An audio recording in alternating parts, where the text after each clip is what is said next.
Assalamualaikum warahmatullahi wabarakatuh. Selamat pagi anak-anak kelas 4A MI Masudia. Pagi ini kita bertemu lagi pada pembelajaran tematik tema 1 subtema 2 tentang gagasan pokok dan gagasan pendukung dalam bentuk tabel.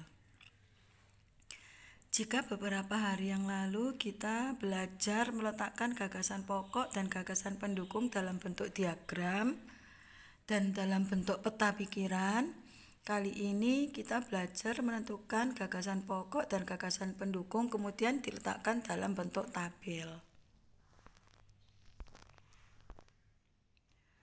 Gagasan pokok dan gagasan pendukung dibuat dalam bentuk tabel bertujuan untuk mempermudah memahami suatu teks. Suatu teks terdiri atas beberapa paragraf.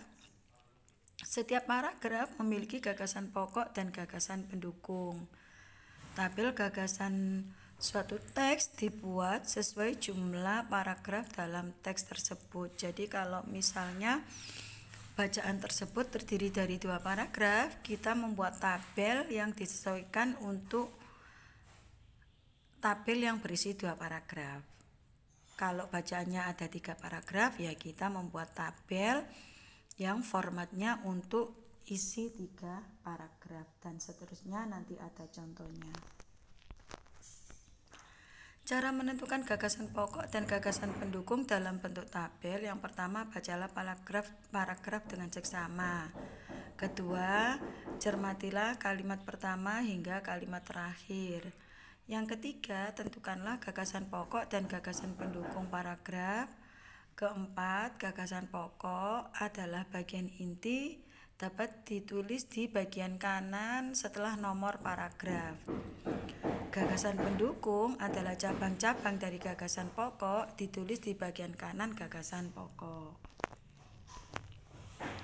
Di sini ada contoh paragraf yang berjudul Gelar Budaya di Sekolah.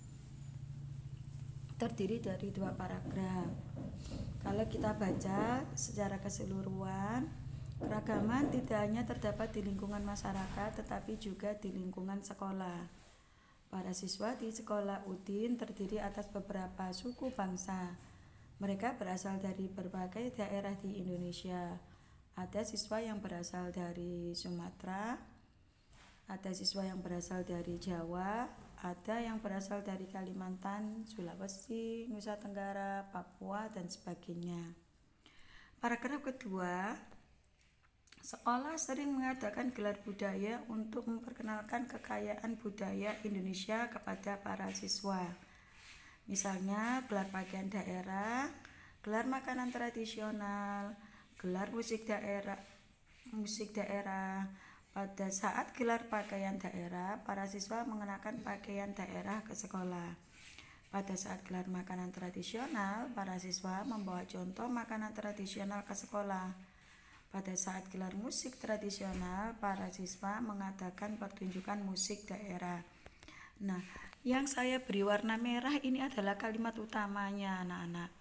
Dalam kalimat utama ini terdapat gagasan pokoknya. Kalau kita perhatikan kalimat utama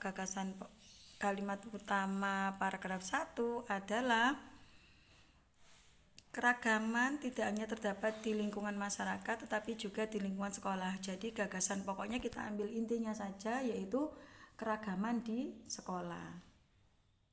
Jadi tidak usah terlalu panjang, tidak perlu dalam bentuk kalimat lengkap, cukup kita ambil intinya saja karena masih berupa gagasan pokok.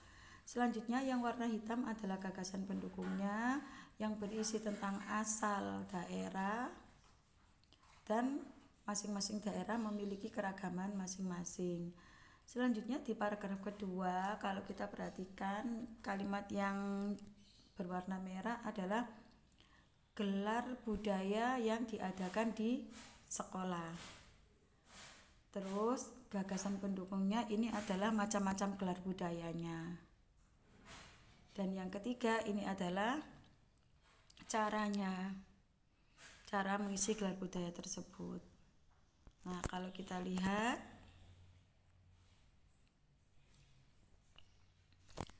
di sini ada tabel yang berisi 2 paragraf karena bacaan tadi terdiri dari 2 paragraf. Gagasan pokok yang pertama adalah keragaman di sekolah. Gagasan pendukungnya, para siswa berasal dari berbagai suku bangsa, kemudian macam daerah asal siswanya, kemudian setiap daerah memiliki budaya khasnya. Sedangkan di paragraf kedua, gelar budaya di sekolah Udin. Kemudian gagasan pendukungnya adalah tujuan gelar budaya. Yang kedua, macam-macam gelar budayanya. Dan yang ketiga, penampilan saat gelar budaya. Ada catatan tambahan. Menentukan gagasan pokok dan gagasan pendukung dengan membaca dalam hati. Gagasan pokok dan gagasan pendukung dapat ditemukan dengan cara membaca dalam hati. Membaca dalam hati berarti membaca tanpa mengeluarkan suara. Membaca dalam hati adalah kegiatan membaca dengan seksama yang bertujuan untuk memahami dan mengerti isi dari teks yang dibaca. Dengan membaca dalam hati, kita dapat menentukan gagasan pokok dan gagasan pendukung. Dengan demikian, kita tahu gagasan pokok paragraf tersebut terletak di awal, di akhir, atau di awal dan akhir paragraf. Paragraf yang memiliki gagasan pokok di awal paragraf disebut paragraf deduktif. Paragraf yang memiliki gagasan pokok di akhir paragraf disebut gagasan induktif. Paragraf yang memiliki gagasan pokok di awal dan akhir paragraf disebut paragraf campuran. Tugasnya, bacalah kembali kitab tematik halaman 75 yang berjudul Bekerja Sama dalam Keberagaman. Kemudian tentukan gagasan pokok dan gagasan pendukungnya, buatlah dalam tabel berikut. Karena di situ bacaannya ada 3 paragraf, jadi kita buat tabel yang memuat 3 paragraf. Seperti ini. Kalau nanti ada yang belum paham boleh ditanyakan. Saya akhiri dulu. Terima kasih, semoga bermanfaat. Tetap semangat, jangan lupa jaga kesehatan. Assalamualaikum warahmatullahi wabarakatuh.